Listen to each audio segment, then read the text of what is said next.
How many times do we make a bargain to cheat death? How many times do we make a bargain to cheat death?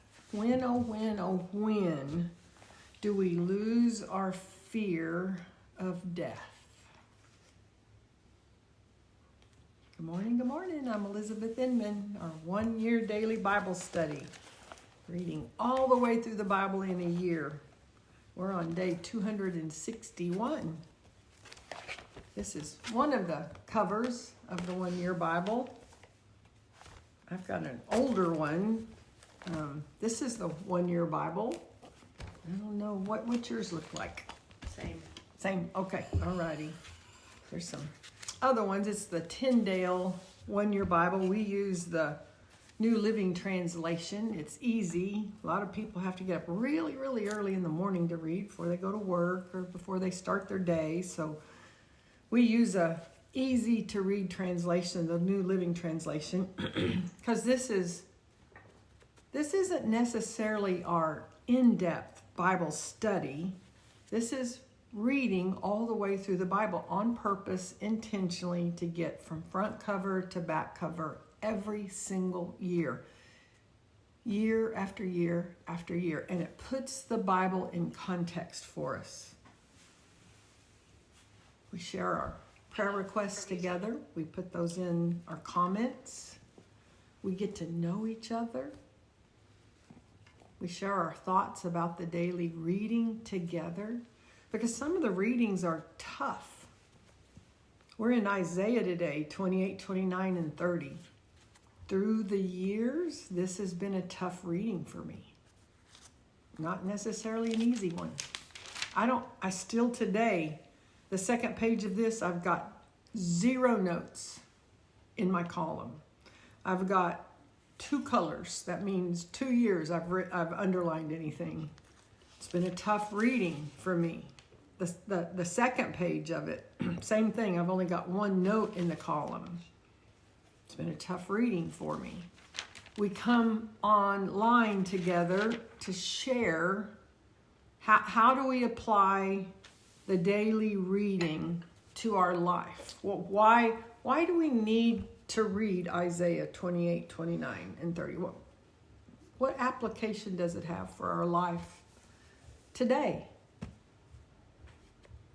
Isaiah is one of the greatest prophets that's ever lived.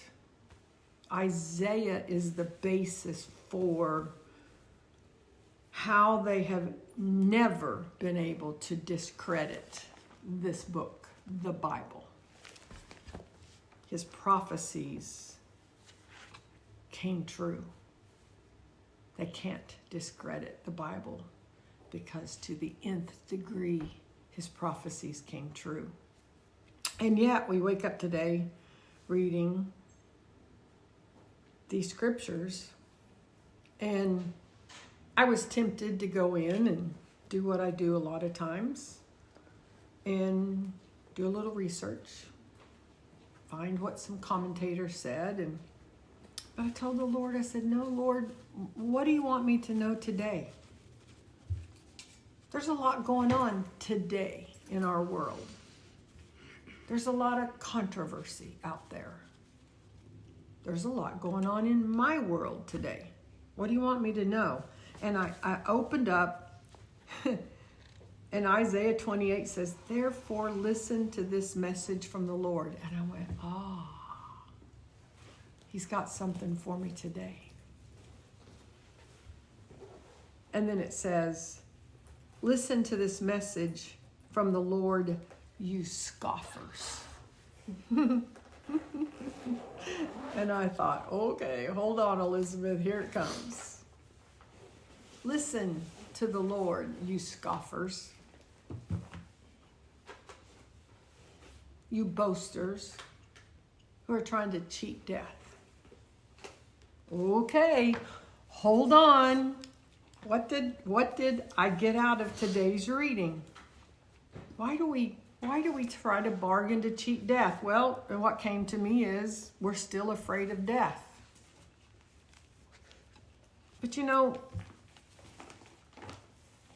to be absent from the body is to be present with the Lord. Death is our instant ticket to be in the arms of Jesus. What is there to be afraid of? To begin with, when we read this book, we realize we never die as believers. We never die. We never die. So why are we bargaining to cheat death as believers? So this is what I figure. If you're on this Bible study with me today, we still have bargained to cheat death. I have bargained to cheat death. But why? Why? So there's a mixture in here of personal message for Elizabeth, and when I read about the scoffers, there's a message about what is going on in our atmosphere in this world today. So I'm going to try to share a little bit of how this spoke to me personally today and how it applies to what's going on in the world today with current events that's happened today. Look, I'm placing a foundation.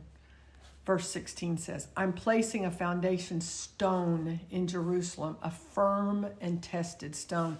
Oh, which by the way, I love how this opens up our reading today and it closes in today's reading, Psalm 62, up our reading today, and it closes in today's reading, Psalm 62:6. Closes Psalm 62:6. He alone is my rock and my salvation. My throne is my rock and my salvation. My fortress where I will not all they want to. They can do all they want to. I know all they want to. They can do all they want to. I know where my help comes from.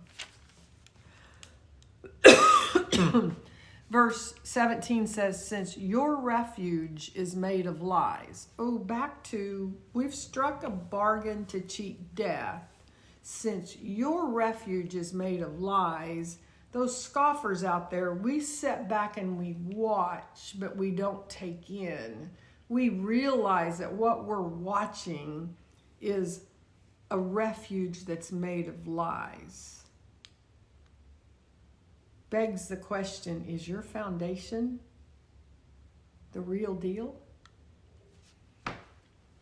Are you having trouble sleeping at night?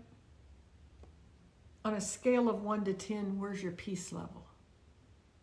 How do we know if what we're believing?